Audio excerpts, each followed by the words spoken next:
It's not about doing one thing differently. It's about choosing some things you want to be known for and then taking those things to an extreme, like more than most people would.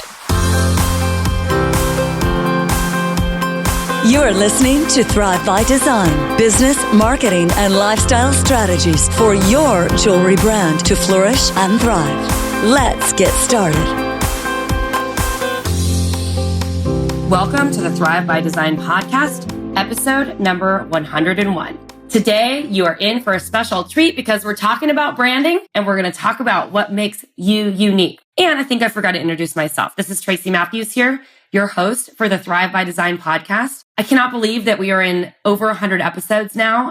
Last week was our 100th episode, which is pretty cool.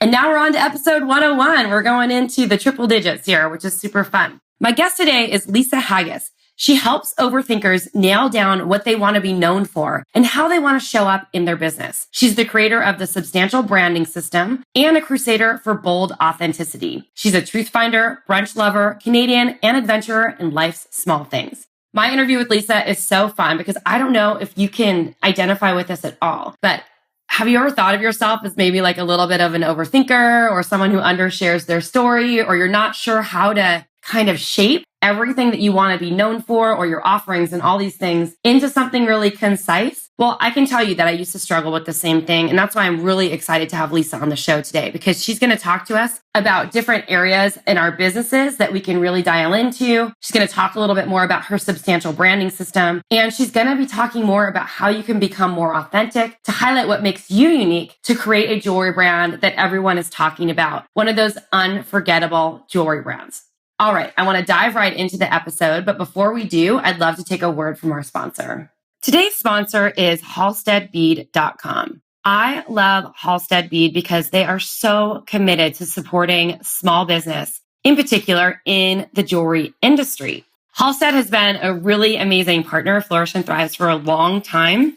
And one of the things I really love about this company, and you've heard me talk about them over and over and over again, is that they really are passionate about helping emerging designers. And they do that in a couple of ways. They have really great supplies and materials over at their website, halsteadbead.com. They also host every year an amazing grant opportunity for you to apply for their grant and get money to help grow your next jewelry business, or your next jewelry line, I should say, or to invest in things like new marketing strategies or whatever it is that's going to get your business to the next level. So I love how they're supporting designers. I love their process for their grant application. And I love how they make you really think strategically about how you want to grow your business.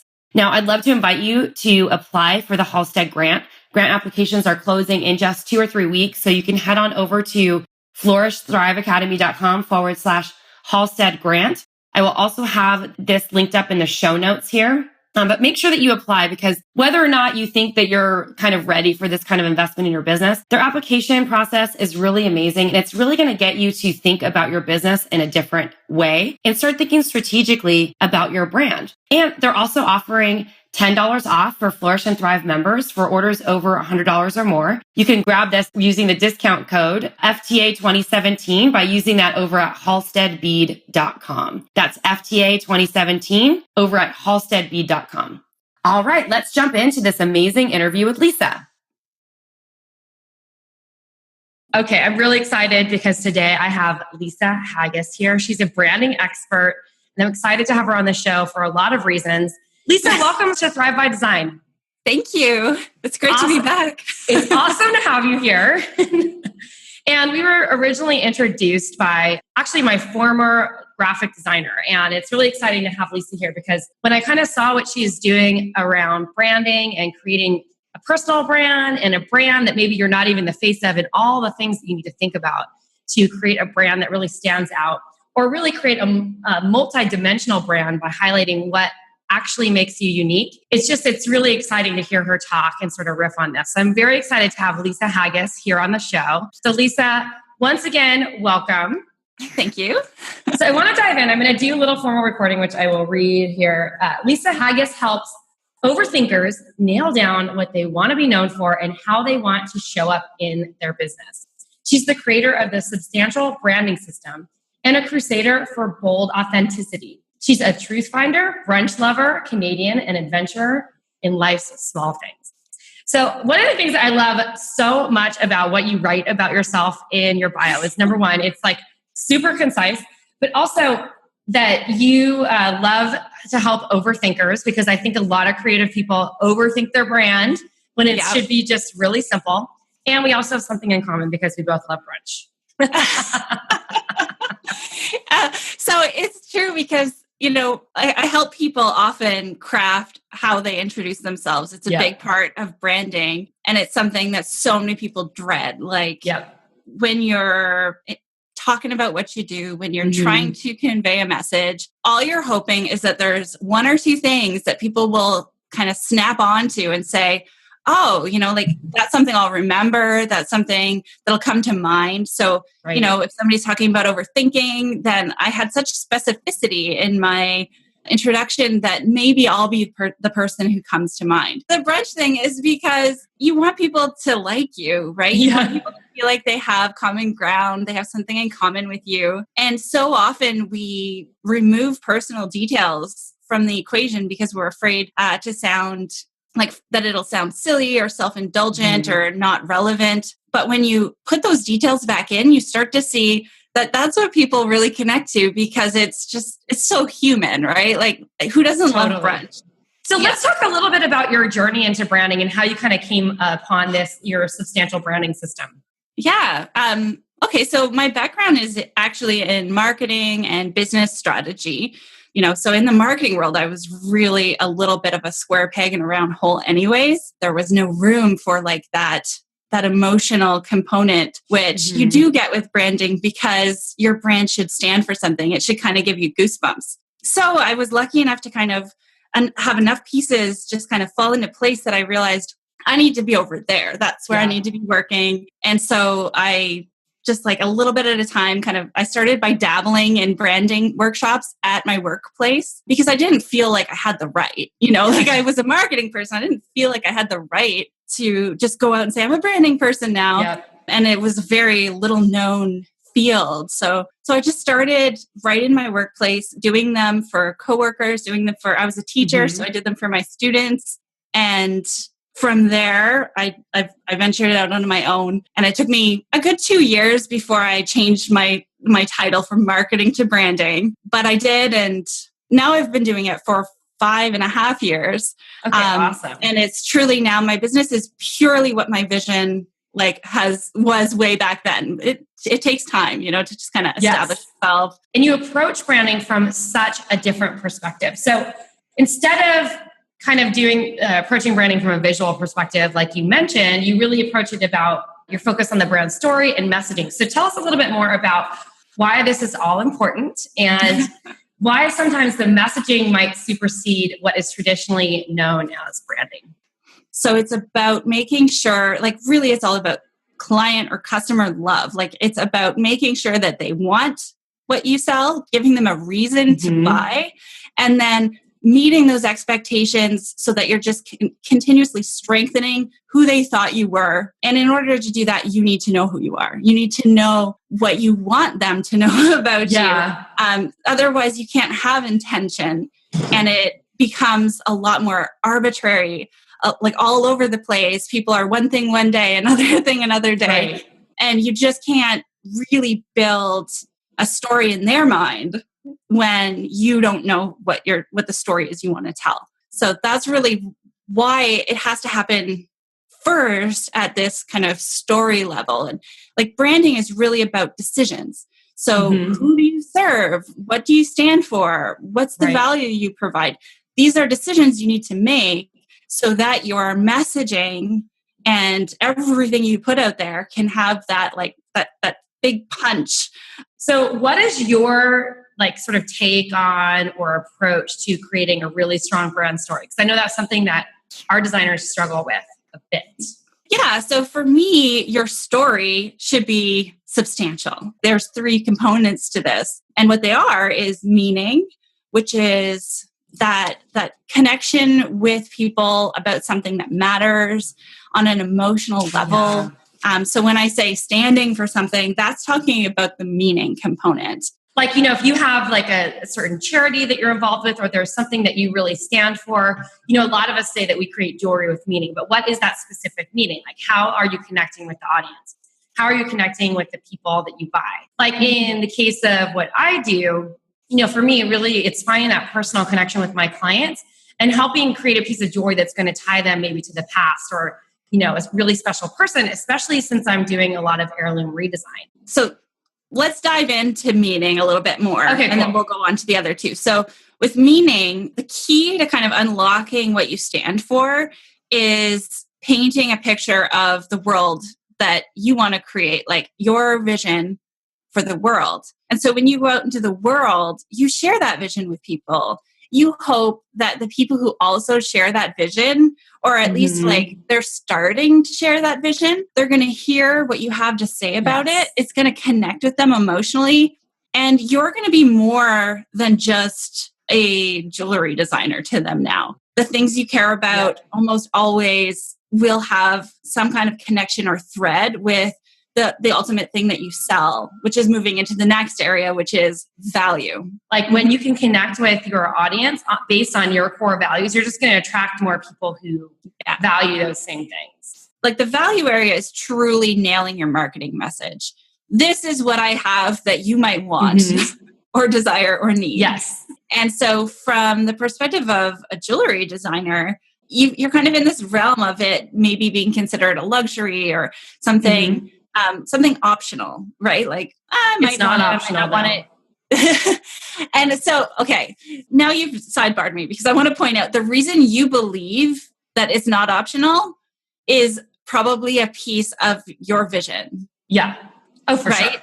Yeah. So I want to dig into it actually. Like I want to know, why do you believe that jewelry is not optional? Because I think that we like really add value to people's lives. I told this story a couple of times about my mother. It first came out at our live event last year. I've never really shared the story of my mother and how I got into jewelry in this way before, but my mother passed away. And the longer of this, I'm not going to go deep into the whole psychology behind her death and stuff like that. But she ended up having elective surgery. One of the surgeries that she had was plastic surgery, and they believe that was the cause of her death. And she's a very thin, beautiful woman who didn't need to have any of that stuff done. And I feel just as her daughter and sort of seeing, having the opportunity to have hindsight for 25 years since her death. The reason why she died is because she didn't feel confident and beautiful. And we have this power, to transform people's lives with the beauty that we create and the art that we put out into the world. So what I'm hearing you say is that what you do is really all about that confidence and that sense of identity. And so what makes it meaning is when it's about you. So it's stuff that you care about, that it's the change you're trying to create in the world or what you're trying to promote in people. But then when you move it into the value area, it's about them. So people we have gaps, we have cravings for things. We're trying to constantly fill ourselves up, and jewelry is an example of a perfect example of the kind of thing where you feel like something's missing, and it could be a sense of personal expression, a feeling of identity, like you talked about. And so it's not something they're rationally thinking about. So you have a bigger challenge that you have to connect with them using more of an emotional promise. Like, this is how you'll feel when you wear this jewelry. This is who you'll be when you wear this jewelry. And you want to appeal to their desire to be someone. So if you're trying to target people who are craving that beachy lifestyle, you have to show beachy images. Yeah, exactly. It's not complicated, really. It's reflect what they want their lifestyle and persona and identity to be. Do you think it has to do with price? Well, yeah, absolutely. So if somebody is craving this feeling of I've made it in life, wow, they're really made it. I'm something, Then if they find a gorgeous piece, but it's $15, it's going to ruin it for them. Exactly. So price does play a role in, building up that something reflects on their value as well as a person or their accomplishments or something. So there's definitely truth to like prestigious pricing. But that's not true for every brand. So it doesn't work for every audience that if you raise the prices, they're going to feel more special. It only works for some audiences.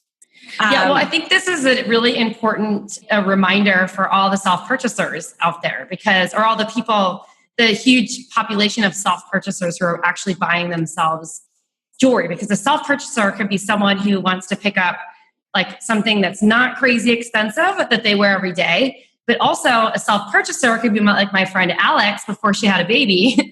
She's not spending like this as she did before, but she would walk into Fragments all the time here in Soho when it was open and go in and like drop $5,000 on a pair of earrings because she liked them. I mean, she might have been looking at them for a while, but she had money to spend. She, was in her 30s and felt like she had made it. And she was just like, I love these. So just to so we've done meaning, we've done value, and now the third piece is originality. So this is about really being different, standing out, and like having your own unique take on things. Originality is important, but I want to make it really clear that you can build a successful business if the only thing you get right is value. So that is really king, is understanding your people and what they want. And I want to make sure you never lose sight of that because of originality. So trying to stand out without remembering that it's really about them, that it's really about what they want, that can lead to that can be a dangerous game, right? So originality breaks down into how you do things differently. And you're going to do things differently because of a few things. You're going to do things differently because of the stuff that we just talked about. Like your values are going to cause you to do things differently. And originality is really about putting stakes in the ground. So that's the number one thing that I want to kind of emphasize here. Yes. It's not about doing one thing differently. It's about choosing some things you want to be known for and then taking those things to an extreme, like more than most people would. So for example, if somebody really believed that, like one of the examples here was somebody known for having stunning color combinations. So that is what's making her stand out. That's something that people have taken notice of. So it's a stake she's putting in the ground. But if I talked with her, I bet you I would learn that she has some philosophies around color. Right. There's a reason that color matters to her. There's a reason she thinks that it's worth playing with and like a core fundamental piece of how she does things. So it's about having a belief and then a way you do things. So figure out what you stand for, what kind of world you're hoping to create, and the values. And when I think values, I'm like, you're an ambassador for these things. So you are an ambassador for originality. I'm an ambassador for authenticity. And when these things matter to you kind of on a heart level, then put that out there in your messaging so that people will connect with you emotionally. The value piece means knowing who your people are and what they want, and making sure that you're sending a really clear signal so that it's clear that you have what they want or need. So making sure that you're targeting people who actually will value what you're bringing to the table and care about what you care about, and then knowing what they want and just like consider yourself needing to be a mirror sometimes. Like, yes, this is what you want, isn't it? Yeah. Putting it out there. And sometimes that's with words, sometimes that's with images, and it's also in how you design your offerings, right? And then the third piece is originality. And so originality is about knowing how you do those other things differently. So if what you provide is, a sense of originality, well, what's your way of making people feel original versus the way that other people might do that? And that's always going to be based on your beliefs, your philosophy. So you have to know what you think about things. You have to have opinions. You have to have ideals based on your life experience. And then you need to build those things into your business. So like I like to say, choose two things and give yourself the year. Like it's not like nothing happened in a week. You know what I mean? Yeah, it's exactly. Like, give yourself a whole year to be known for this thing, especially in the jewelry industry where it takes time for that to build. Yep. Thanks so much for listening to the show today. We had a blast I adore Lisa so much. We had so much fun, even though this was our second time. I didn't mention this before, but it's our second time doing this interview. So we got some really great pearls of wisdom. All the links and everything that we spoke about are connected over in the show notes. You can check that out over at flourishthriveacademy.com/episode 101. That's flourishthriveacademy.com/episode 101. Hey, and if you like the podcast, I would love for you to share this with other people that you know and love and who are in the jewelry industry. You can do that by heading on over to iTunes and sharing the podcast, or even giving us a little rating and review, because we'd love to know how we're doing. Thanks so much, and take care until next time, everyone.